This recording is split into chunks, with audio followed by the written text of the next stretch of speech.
And I'll just briefly close just with some of the comments that I had made before. President Trump, in November, along with the congressional majorities, the House majority stayed in Republican control. The Senate majority flipped to Republican.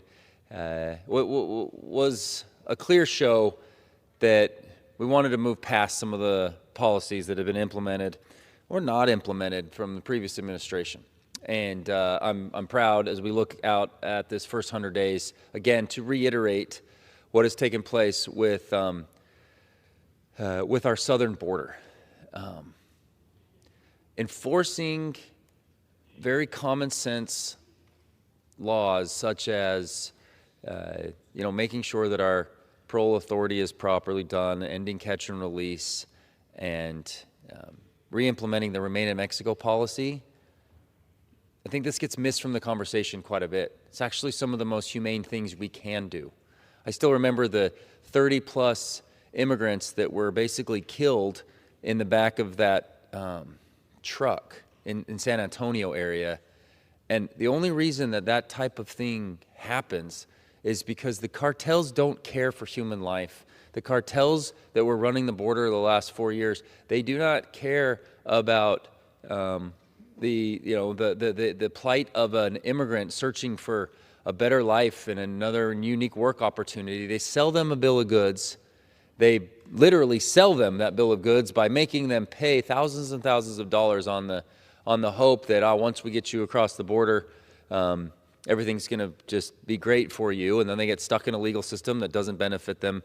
The most humane way to do it is to re-implement things like the Remain in Mexico policy. And this was the point that I had always tried to continue to make, was just the simple policy changes would actually reduce border crossings significantly. And when you do that, you take away the power that the cartels have. And when the cartels are in power, human beings suffer. There's no other way to look at it. Customs and Border Patrol data from earlier this month show that Southwest border crossings are the lowest they've been in recorded history. Think about that. By the numbers, there were over 7,000 Southwest border crossings in March. Still a high number. But over the last 4 years, the monthly average was over 150,000. It's astonishing. This is something that has been delivered.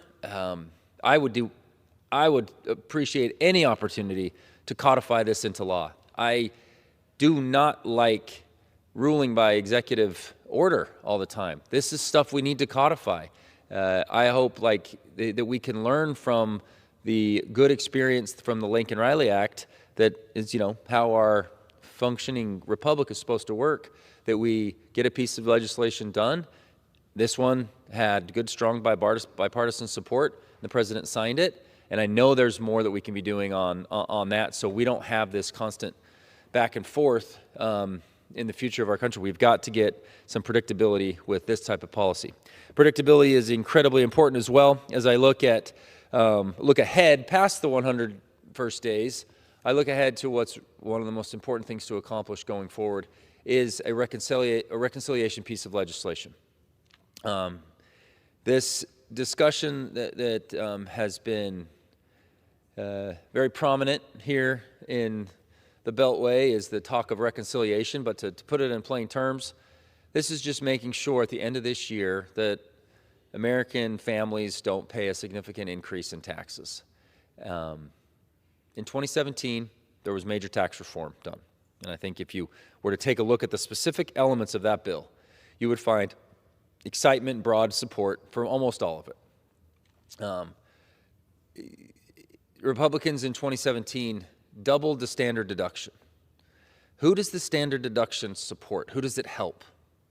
It helps lower and middle income Americans, plain and simple. It increased the number of people that took the standard deduction. It gives them the best tax benefit. It's the wealthy folks that itemize for the most part. And so right there, you're already targeting middle and lower income Americans. The second piece is doubling the child tax credit. So in 2017, we doubled the child tax credit, Republicans did, from $1,000 to $2,000. That's something that's been incredibly bipartisan. Democrats, in their own versions of reconciliation, have enhanced that as well. I lead the American First, the Family First Act, which is another enhancement of the child tax credit, and looking forward to hopefully getting that passed through. But that's another key win, and numerous business provisions that help real wage growth, economic activity, strong GDP growth is all benefiting everyone. But anytime you have the White House, House, and Senate under one party, things get a little chippy, they get a little bit partisan as you try to get a significant piece of legislation through. And that's not going to be any different this time. That was the case in 2017. I wasn't here then, but as I was sort of watching from the sidelines on these types of things, I get it. Then in 2021, when Democrats had the White House, House, and Senate, they did American Rescue Plan, Inflation Reduction Act. They tried to do Build Back Better. Those were incredibly partisan approaches, of which I firmly disagreed with, but that was the piece that took place at the time.